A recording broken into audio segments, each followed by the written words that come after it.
Tous les ans, on a des articles qui vont nous parler des problèmes de natalité en France. Moi, d'aussi loin que je me souvienne, j'en ai entendu des reportages, des petites émissions, des articles de presse qui vont me raconter le pourquoi du comment de la baisse de natalité de la population française, et puis plus globalement de ce qui se passe dans les pays développés. Naissance, toujours en recul en France, comment expliquer cette baisse durable, où on va avoir un professeur ou un sociologue émérite qui va venir nous expliquer le pourquoi du comment. À mon avis, à la fin de la lecture, on n'en saura pas plus qu'avant, mais pourquoi pas. Peut-être que cette fois-ci, c'est la bonne.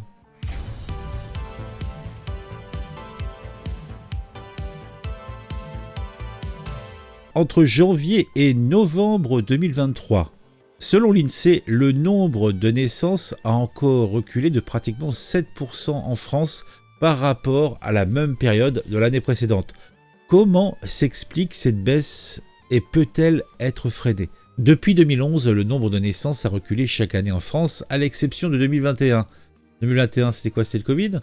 Qui a connu un léger rebond après le confinement lié au Covid-19. Bah ouais, faut bien s'occuper, hein. Sur l'ensemble de l'année 2022, 726 000 bébés ont vu le jour, soit le plus faible nombre sur un an depuis la fin de la Seconde Guerre mondiale. L'INSEE met en avant un facteur démographique, le nombre de femmes de 20 à 40 ans qui sont en âge de procréer a diminué. En outre, les générations de femmes moins nombreuses procréent moins, peut-être en raison de facteurs sociaux. Peut-être la conjoncture économique incertaine, marquée par une forte inflation, le contexte de guerre en Ukraine et au Moyen-Orient. Ah bon ? Ainsi que le réchauffement climatique. Ah bon ? Eh ben dis donc, ça laisse pensif, hein. Crée ainsi un climat d'incertitude qui peut freiner l'envie d'avoir un enfant. Estime Catherine Scornet, maîtresse de conférence à l'université d'Aix-Marseille. Ben dis donc, c'est une sociologue démographe. Ok. La sociologue démographe relève aussi des changements d'aspiration. Certains décident d'avoir moins ou pas d'enfants, du tout pour des raisons libertaires, liées à l'émancipation individuelle. Ils préfèrent rester libres pour prioriser d'autres objets. Les femmes diplômées sont celles qui projettent le plus en dehors de la maternité. Elles s'investissent et s'épanouissent dans d'autres domaines personnels ou professionnels. La part de population active dont dépend le dynamisme d'une économie et l'équilibre des comptes sociaux risque de diminuer. Eh ben tu m'étonnes. Quelles sont les conséquences d'un recul de la natalité ? Ah bah ça oui, c'est intéressant ça aussi, non ? Vous trouvez pas ? Peut-on modifier les tendances ? Ah bah oui. Les démographes estiment qu'il existe un lien entre mesures natalistes et fécondité, mais qu'il reste difficilement mesurable.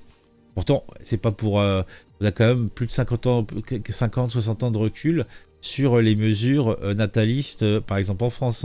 Et on n'est toujours pas capable de savoir si ça marche ou si ça marche pas. Là encore, je suis dubitatif. La question de l'articulation vie professionnelle et familiale est un élément clé. Les politiques publiques efficaces sont celles qui rendent la vie plus facile aux parents. Oh, c'est un argument choc. Les politiques publiques efficaces sont celles qui rendent la vie plus facile aux parents. Bah oui, tu m'étonnes. On parlera même pas des problèmes liés simplement dans notre pays à avoir une place de crèche. En revanche, les mesures natalistes qui consistent à donner un bonus financier lors d'une naissance restent peu efficaces. Il y a également un enjeu de confiance et de crédibilité des mesures proposées en France, où la fécondité reste relativement élevée.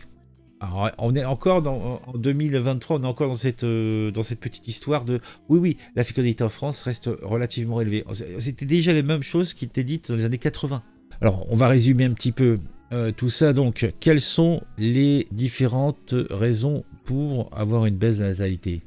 Donc, les évolutions du mode de vie, les femmes qui vont reculer sans doute l'envie d'enfant à plus tard, parce que à cause de la carrière, le fait de l'éducation, il faut s'éduquer, il faut avoir un boulot, il faut avoir l'indépendance financière, en fait tout ce qui est lié, et puis le fait simplement que l'iniquité, c'est pas le terme qui convient sans doute, qui fait qu'une femme n'a plus besoin d'avoir un homme, n'a plus besoin d'avoir une cellule familiale, n'a plus la nécessité d'avoir d'enfants dans l'absolu. Donc directement lié, on a les conditions économiques, puisque il y a les préoccupations, les soucis d'instabilité financière. Tout bêtement, les appartements de grande taille, vous avez une prédominance des petits appartements. Déjà, l'accès à la propriété, l'accès simplement à un endroit où vivre, ça peut dissuader des couples d'avoir des gamins, c'est évident. Au-delà de ça, donc tout ce qui est les trucs liés au changement